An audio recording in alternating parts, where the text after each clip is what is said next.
اور یہ ممکن نہیں ہے کہ کوئی شخص 2 رکعت نماز پڑھے اور اپنی حاجت خدا سے حاصل نہ کرے۔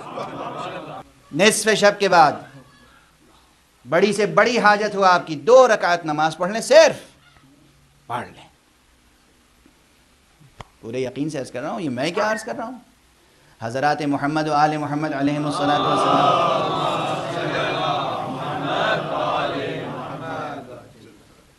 کہ 1-2 بے شمار ارشادات ہیں، بے شمار حدیثیں ہیں جن میں یہ بات کہی گئی کہ نماز نماز نماز نماز کس کی طرح چیزوں کو انسان کی مدد کرتی ہے مشکلات میں، اخلاقی مشکلات میں، نفسیاتی مشکلات میں۔ نماز شب کی اپنی تاثیر ہے، نافلہ صبح کی اپنی تاثیر ہے، فریضہ صبح کی اپنی تاثیر ہے، نافلہ ظہر کی اپنی تاثیر ہے، نافلہ عصر کی اپنی تاثیر ہے، خود فریضہ ظہر کی اپنی تاثیر ہے، فریضہ عصر کی اپنی تاثیر ہے۔ ہر نماز کی تاثیر الگ ہے۔ خصوصیت کے ساتھ نماز شب وہ ہے کہ جو انسان کو ناگفتنی باتوں سے اس طرح روکتی ہے کہ انسان کی نگاہوں کے سامنے کچھ بھی ہو رہا ہو، اس کی آنکھیں کھلی ہوتی ہیں لیکن اس کے اوپر کوئی اثر نہیں ہوتا، جیسے سیسا پلائی ہوئی ایمان کی دیوار ہو۔ آنکھیں کھلی ہوئی ہیں، سامنے کوئی رقص کر رہا ہے، کوئی برہنہ ہے، کوئی کچھ ہے، کوئی اثر نہیں پڑتا، نفس پہ کوئی اثر نہیں پڑتا، نفس مطیع فرمان الہی رہتا ہے۔ یہ خصوصی قوت ہے جو انسان کو نماز شب سے حاصل ہوتی ہے۔ اور پھر اسی طرح جو میں نے عرض کیا کہ اور بہت سی نماز شفع کی اپنی تاثیر ہے، 1 رکعت جو نماز وتر ہے، نماز وتر، اس کی الگ ایک تاثیر ہے۔ صلاۃ کی اہمیت بھی آپ کے پیش نظر ہے، صبر کی اہمیت بھی آپ کے پیش نظر ہے۔ صبر اور صلاۃ دونوں کا ظاہر بھی آپ کے سامنے ہے، دونوں کا باطن بھی آپ کے سامنے میں نے ذکر کر دیا۔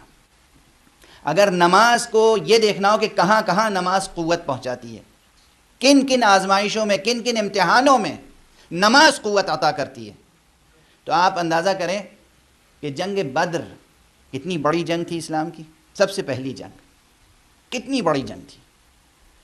دشمن تعداد میں زیادہ، اسلحے سے لیس، ہر طرح سے ان کی قوت زیادہ تھی، اور جو حضرات پیغمبر اکرم صلی اللہ علیہ وآلہ وسلم کے ساتھ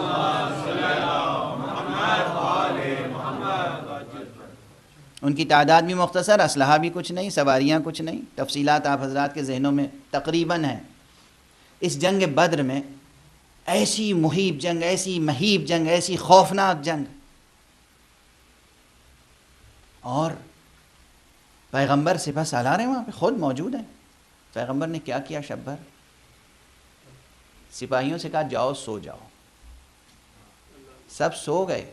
روایتوں میں سونے کی کیفیت تک مذکور ہے، ایسی میٹھی اور گہری نیند سوئے ہیں بہت سے لوگ اس شب کہ شاید زندگی بھر نہ سوئے ہوں گے۔ جو روایتیں ہیں اور جو آیت میں تذکرہ ہے، جس چیز کا اشارہ ہے، میں اس کا بیان اس وقت کرنا نہیں چاہتا ہوں، اس لیے کہ ہر بیان کو واضح کرنے میں وقت درکار ہوگا، مگر ایک جملہ کہنا چاہتا ہوں، پیغمبر کی موجودگی میں میٹھی اور گہری نیند سو جانا اور ہے، اور پیغمبر کی غیر موجودگی میں ان کے بستر پر تلواروں کی چھاؤں میں میٹھی اور گہری نیند سو جانا، یہ تنہا علی کا کام ہے۔ یہ منظر کہاں اور وہ منظر کہاں؟ وہاں خود پیغمبر موجود ہے۔ پیغمبر نے کہا جاؤ سو جاؤ، رات کا وقت ہے، صبح تمہیں جنگ کرنی ہے، سو جاؤ رات میں۔ خود پیغمبر نے کیا کیا؟ شب بھر نماز پڑھتے رہے۔ اللہ اکبر۔ بس اب ایک جملہ اور ہے، تاریخ کا جملہ ہے، میں دہرا دیتا ہوں آپ کے سامنے۔ پیغمبر نے سب سے کہا سو جاؤ، یا سب خود سے سو گئے بغیر پیغمبر کے کہے ہوئے؟ یہ تحقیق طلب مسئلہ ہے۔ پیغمبر شب بھر عبادت کرتے رہے، یہ خبر ہمیں دی کس نے؟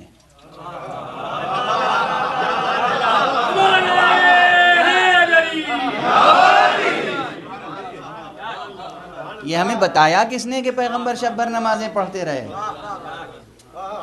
سونے والا جاگنے والے کی خبر نہیں دے سکتا، سونے والا جاگنے والے کی خبر نہیں دے سکتا۔ جب مصطفیٰ بیدار تھے اور محو مناجات تھے اور نماز پڑھ رہے تھے، اس وقت علی ابن ابی طالب علیہ الصلاۃ والسلام نفس پیغمبر تھا، وہ بھی بیدار تھا۔ وہ بھی بیدار تھے، وہ بھی محو مناجات تھے، وہ بھی پیغمبر کے اوامر کو بجا لا رہے تھے۔ بہت سی فضیلتیں جو ایک شب بدر میں امیر المومنین علی ابن ابی طالب علیہ السلام کو حاصل ہوئی ہیں۔ بعض روایتوں میں ہے کہ اس ایک شب میں 3000 فضیلتیں علی نے پائی ہیں۔ ایک شب بدر میں 3000 فضیلتیں۔ یہ روایت عامہ و خاصہ سب کیا ہے؟ علی ابن ابی طالب نے ایک شب میں 3000 فضیلتیں۔ اب وہ تفصیل کسی دن اور۔ آج اس وقت بس ایک گریز، وقت ختم ہو چکا، وقت تمام ہو چکا۔